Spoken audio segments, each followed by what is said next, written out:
So, da haben wir ihn.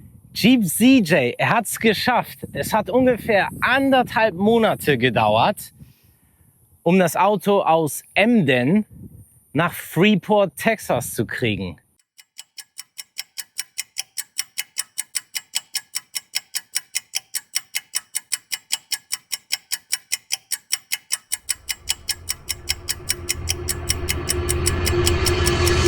Da kommt was Böses auf uns zu. Wir verlieren Getriebeöl.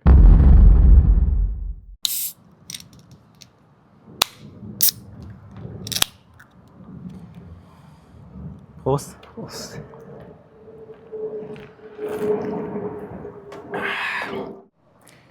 Herzlich willkommen bei Primal Republic. Wir sind zwei Jeep-Enthusiasten, die ihr Hobby auf YouTube zeigen wollen. Und vor kurzem bin ich aus beruflichen Gründen nach USA gezogen. Halt, stopp. Das war doch automobiles Asyl, was du beantragt hast, oder nicht? Genau, ich habe keinen TÜV bekommen und das war eine Tragödie. Und da habe ich natürlich gefragt, was kann man machen? Ich habe so ein amerikanisches Auto.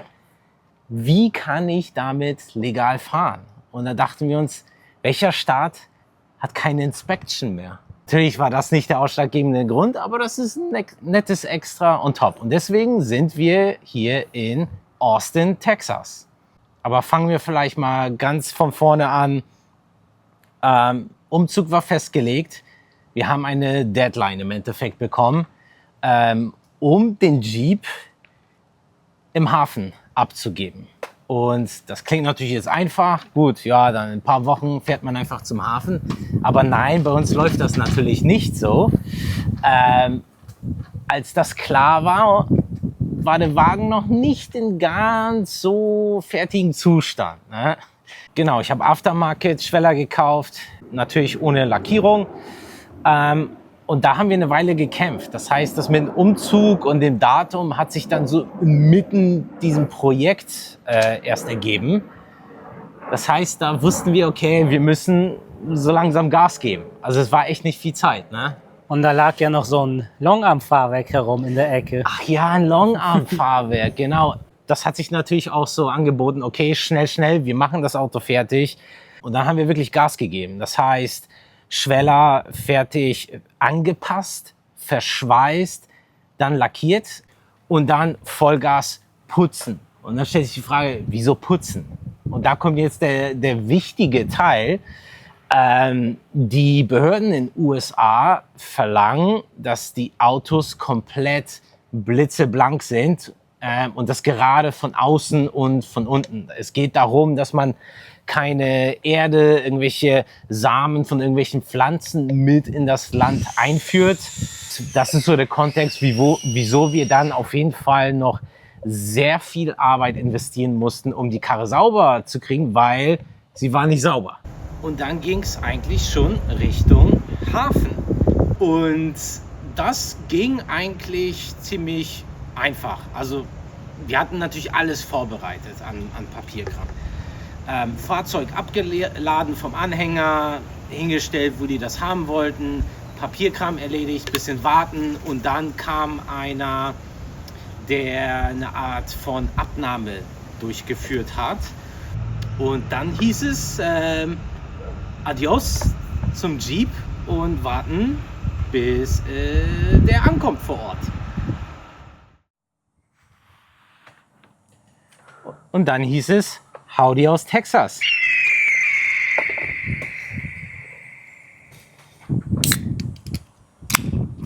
Anderes Land, anderes Bier, so nach dem Motto. Ne? Ja, das andere war zwar nicht deutsch, Ja. aber Genau, auf Jeep. auf Jeep.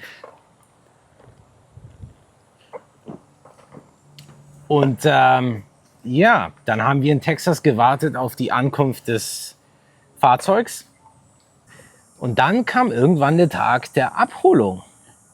Und das Ganze war doch nicht so einfach wie gedacht. Wir haben die Information bekommen, das Auto ist da. Was wir in den Bewertungen von dem Hafen im Endeffekt gelesen haben, ist, dass die Leute empfehlen, taucht da früh morgens auf, nicht am Nachmittags, das wird nichts mehr. Wir hatten morgens noch ein bisschen Werkzeug aufgeladen, Aber man weiß ja nie, das Auto ist komplett ungetestet.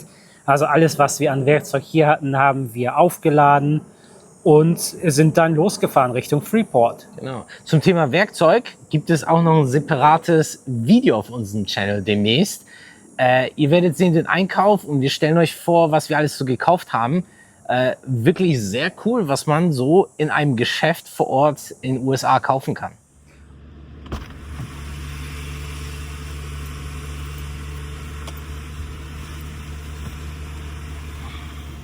Wie spät ist es? Es ist jetzt 3 Minuten vor 4 Uhr morgens und wir fahren jetzt los Richtung Freeport und den Jeep abzuholen.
So, kurzer Zwischenhalt für ein Frühstück. Wir sind hier bei Buc-ee's, den weltgrößten Tankstellen. Nur so als Teaser, dazu kriegt ihr auch noch ein separates Video. Weit über 100 Zapfsäulen und ein riesengroßes Geschäft mit sehr gutem Essen. Was gibt's hier? Kaffee. Und das frisch, warm als auch kalt. Also auf jeden Fall super Getränkeauswahl hier. So, und wir haben Breakfast Tacos mit Brisket und Brisket und Egg und Sausage, Egg, Cheese, Biscuits. Wie spät haben wir es eigentlich? So gegen 5 müsste es sein, oder? Ja, kurz vor 5 wird das sein. Wir haben noch ordentlich Strecke vor uns. Wir haben jetzt zum Buc-ee's knapp 45 Minuten gebraucht. Aber jetzt geht es auf jeden Fall weiter nach Freeport.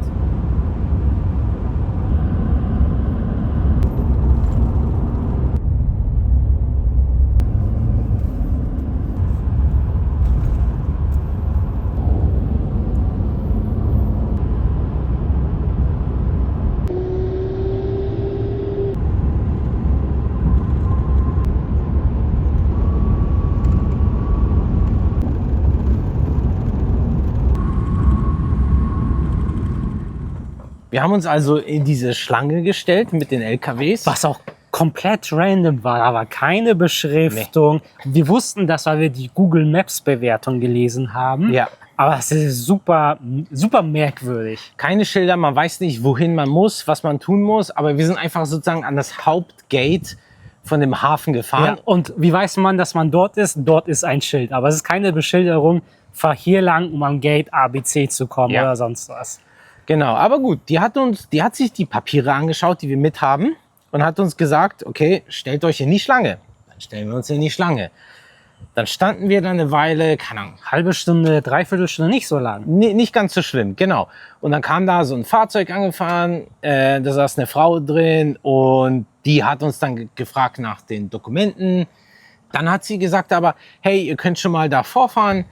Das war cool, das heißt, wir mussten nicht weiterhin mit den ganzen LKWs in der Schlange stehen, sondern man hat uns sozusagen nach vorne gewinkt. Das war natürlich ganz nett. Ich durfte rein, weil ich natürlich eine, sagen wir mal, Aufenthaltserlaubnis... Eine Visa hattest du. Eine Visa habe ich. Und anscheinend als Tourist oder was auch immer darfst du das Hafengelände nicht betreten? Ich bin im Land mit der ESTA Visa-Waiver und das geht nicht. Ja, der ist Tourist. Also Touristen haben auf dem Hafengebiet nichts zu suchen. Das heißt, ich darf nur rein. Die Person an dem Gate hat auch gesagt, hey, du musst zu diesem Gebäude da hinten laufen. Ich habe eine Beschreibung bekommen, war jetzt nicht so weit. Hat natürlich Spaß gemacht in der Sonne bei über 40 Grad. Aber gut, egal, ne? Ist jetzt kein Drama. So. Ich laufe da durch, da ist Haufenbetrieb, Fahrzeuge fahren hin und her. Diese ganzen Volkswagen da werden rübergefahren von einem Parkplatz zum Aufladen und so weiter. Das heißt, ich da irgendwie in den Gefahrenbereich zu Fuß mit meiner Warnweste. Und dann bin ich in dieses Gebäude gelaufen, melde mich da am Fenster, hey, ich bin hier, mein Fahrzeug abzuholen. Ja, okay, dann schauen die sich Papiere an und sagen die, also die Person, mit der ich gesprochen habe, war erstmal verwirrt, weiß nicht, was sie machen soll, hat dann ihre Kollegin da gefragt und die meint, du bist hier falsch.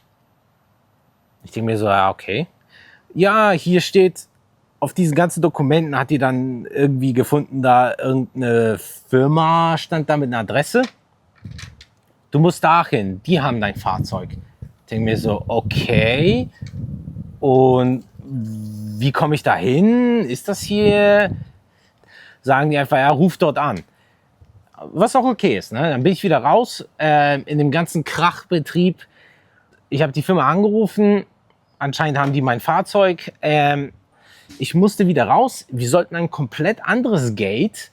Wir sollten am Gate gegenüber auf dem Parkplatz mit den LKWs warten und dann nochmal anrufen, wenn wir da sind. Und die holen uns ab. Das heißt, wir mussten dieses bezahlte Escort-Service haben. Das heißt, irgendjemand, der eine Zertifizierung hat, eine Sicherheitszertifizierung und dich begleitet auf dem Hafengelände und für dich sozusagen haftet und bürgt. Das Interessante war, dass ich ja bereits aufs Hafengelände gekommen bin, ohne jegliche Zertifizierung. Und ich war total falsch eigentlich. Und die haben mich einfach raufgelassen. Aber trotzdem, wir mussten halt darüber. Also haben wir dort geparkt, gegenüber vom Gate auf dem Parkplatz mit den ganzen LKWs. Da stand ein Dixie-Klo und so ein komisches kleines Häuschen. Ja, also normalerweise würde man denken, am Gate sind auch Schilder, welche Firmen, Unternehmen dort ansässig sind, damit du weißt, wohin du musst. Natürlich gibt es dort nicht. Da hatten wir natürlich schon über eine Stunde verloren. Das heißt, ich rufe da wieder an, sage, hey, wir sind hier jetzt da, wir sind ready. Dann sagt die Person, okay, ich guck mal, irgendjemand, der im Team gerade Zeit hat, wird dich abholen. Sag mir, in welchem Fahrzeug ihr sitzt und dann kommt jemand vorbei. Und dann ging das Warten los. Ja, da saßen wir da, ne? Und so verging halt die Zeit, ne? Und dann irgendwann ist da halt ein Pickup aufgetaucht mit zwei Ladies, die genau uns dann angesprochen haben. Papierkram haben wir erledigt. Ich musste dann natürlich diesen Service der Begleitung auch nochmal bezahlen, was wir aber schon wussten, dass das passieren könnte. Das war jetzt keine Überraschung und es hielt sich halt im Rahmen. Das sind so Kosten, die wir halt erwartet haben. Das war keine Überraschung, also kein Problem. Dann bin ich also an diese Box, um mich anzumelden. Ich klopfe da am Fenster, dann kriege ich nur so ein Ja, was willst du? Nach dem Motto. Und ich sage dann, ja, ich bin hier, um mein Fahrzeug abzuholen, würde mich gerne anmelden. Dann kam dann nur so eine trotzige Reaktion, wie, was, abholen? Wer bist du denn? So nach dem Motto. Ich denke mir so, okay, ja, ich bin hier, mein privates Fahrzeug möchte ich abholen. Ja, nee, dann bist du hier falsch. Fenster zu. Total pissig. Ich denke so, ach du Scheiße, also was war das denn jetzt los? Denke ich mir, naja, okay, ne? Gut, dann setze ich mich wieder ins Auto, warten wir, weil natürlich draußen irgendwie, ne, Temperaturen wie in der Hölle, sitzen wir im Klima, kommen die Ladies zurück mit dem Pickup, um mich dann abzuholen und ich erzähle ihr, hey, die war so und so drauf, irgendwie die waren total schockiert, was ist denn hier los? Die meinten dann, wir haben gestern noch unsere Erneuerungsschulung gemacht, die haben uns erzählt, man kann sich hier an dieser Box anmelden oder am Gate, das sollte vollkommen okay sein, also konnten es gar nicht verstehen, aber gut, die haben mich aufgeladen, sind wir dann zu dem richtigen Gate gefahren. Das war mal ein Erlebnis, ganz anders. Super freundlich und super Service. Dann kommt der Sicherheitsbeamte da raus und dann erzählen die Ladies, hey, die wollten ihn da nicht anmelden. Der war auch total überrascht. Wieso? Das ist doch alles okay.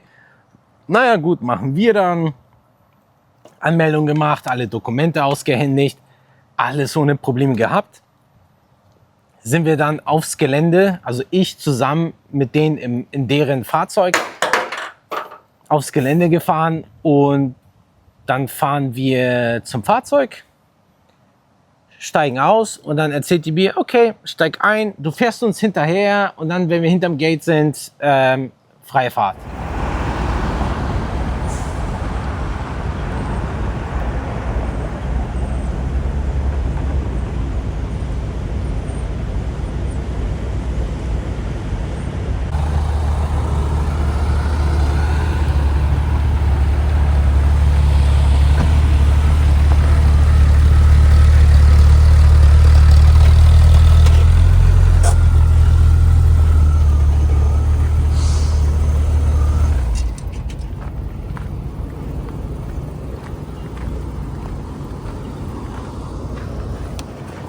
Jo, da haben wir den Jeep. Hat alles geklappt, abholen war super easy. Ich habe einen Escort gehabt, aber dann sind wir direkt zum Fahrzeug. Schlüssel waren drin. Einfach losfahren, wieder raus eskortiert, fertig.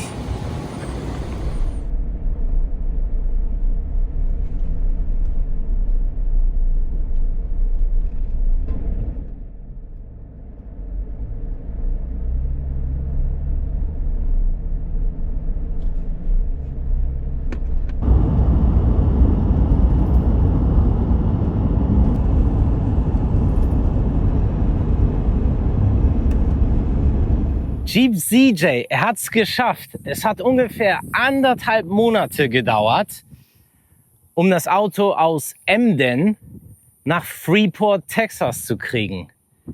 Aber da steht er jetzt da. Er ist heil geblieben. Es wurde nichts geklaut aus dem Innenraum.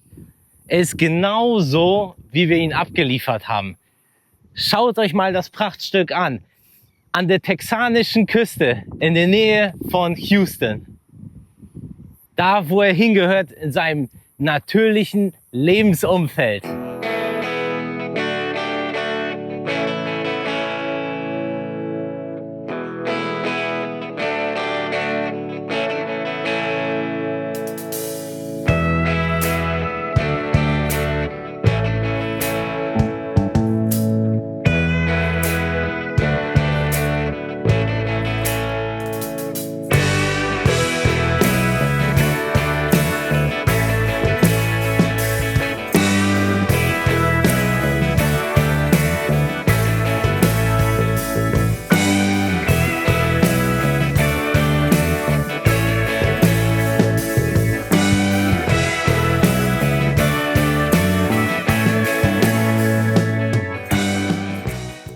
Jetzt einmal angehalten für Mittagessen, nachdem wir so ungefähr eine Stunde fast unterwegs waren. Und als wir zurück zum Jeep sind, haben wir festgestellt, dass Öl tropft. Da sind ein paar Flecken auf dem Parkplatz und dann haben wir mal die Motorhaube aufgemacht und uns das angeschaut. Wir verlieren Getriebeöl. Und das kommt von vorne aus dem Motorraum, wahrscheinlich aus dem zusätzlichen Kühler, den wir montiert haben. Da sehen wir drumherum ziemlich viel Öl. Jetzt regnet es gerade, deswegen mussten wir unsere Arbeiten einmal kurz unterbrechen. Aber danach werden wir uns anschauen müssen, wo die Undichtigkeit ist. Wäre natürlich blöd, wenn das der Kühler an sich wäre, weil dann bedeutet das, dass wir den entfernen müssen und dann die Leitung irgendwie zusammenschalten müssen, um den Kühler zu umgehen. Aber schauen wir mal, was das ist. Es scheint nicht aus den Öffnungen, aus den Anschlüssen zu kommen, sondern von irgendwelcher anderen Stelle. Das heißt, vielleicht hat der Kühler einen Schaden. Aber das schauen wir uns an, sobald es aufhört zu regnen. Wir entfernen jetzt die Schrauben von dem Kühler. Der steht auf einem extra gebauten Rahmen, weil wir vermuten, dass der Kühler von unten eventuell einen Schaden hat, weil man sieht, dass sich da ordentlich Öl sammelt. Und das wollen wir uns mal angucken. Wir waren jetzt gerade bei AutoZone, um ein paar Autoteile zu kaufen. Sollte sich nämlich feststellen, dass das wirklich der Kühler ist, dann können wir das Ganze sozusagen umgehen, indem wir die zwei Schläuche vom Kühler einfach miteinander verbinden. Weil dieser Kühler, der hier ist, der ist nur zusätzlich. Also normale Autobahnfahrten sollten auch ohne diesen Kühler funktionieren, weil wir bereits einen extra größeren passiven Kühler vorne haben. Deswegen ist das kein Drama, aber wäre natürlich echt schade, weil das ist nicht gerade ein günstiger Kühler. Aber schauen wir mal gleich. Der eine Anschluss ist hier undicht und da sitzt auch eine Dichtung drin und wir haben jetzt nicht wirklich Zeit und Lust, das abzudichten. Deshalb überbrücken wir jetzt einfach diesen Kühler. Wir haben hier einen Verbinder gekauft bei AutoZone. Nochmal ein paar Klammern zum Festziehen. Wir haben jetzt geschafft, das Ganze zu umgehen. Das heißt, hier seht ihr jetzt die neue Verbindung. Das sind beide Schläuche, waren an dem Kühler angeschlossen. Die haben wir jetzt abgezogen und einfach mal zusammengeschlossen.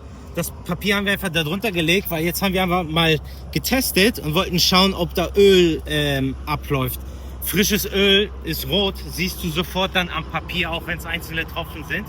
Aber scheint trocken zu sein. Das heißt, wir haben sehr wahrscheinlich jetzt erstmal vorläufig das Problem gelöst. Und wir haben es eilig, denn da kommt was Böses auf uns zu. Genau. Also auf geht's.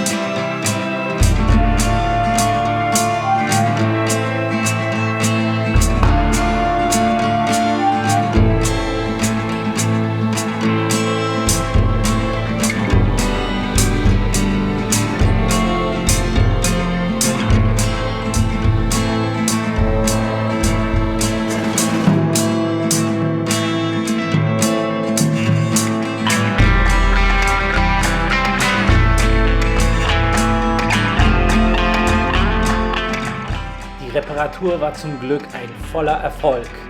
Wir sind zwischendurch nochmal mehrfach angehalten und haben uns das Ganze angeschaut, aber wir hatten keinen Ölverlust mehr. Also auf jeden Fall erfolgreich. Die ganze Fahrt im Großen und Ganzen war doch etwas anstrengend, weil die Klimaanlage von dem Jeep nicht funktionierte. Das wussten wir aber schon vorher.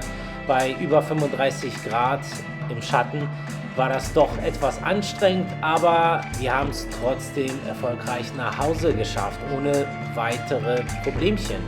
Wenn euch das Video gefallen hat, würden wir uns freuen, wenn ihr unseren Kanal abonniert und lasst gerne einen Kommentar da. Wir möchten hören, welche Art von Videos und Inhalten ihr noch sehen möchtet. Danke fürs Zuschauen und bis zum nächsten Mal.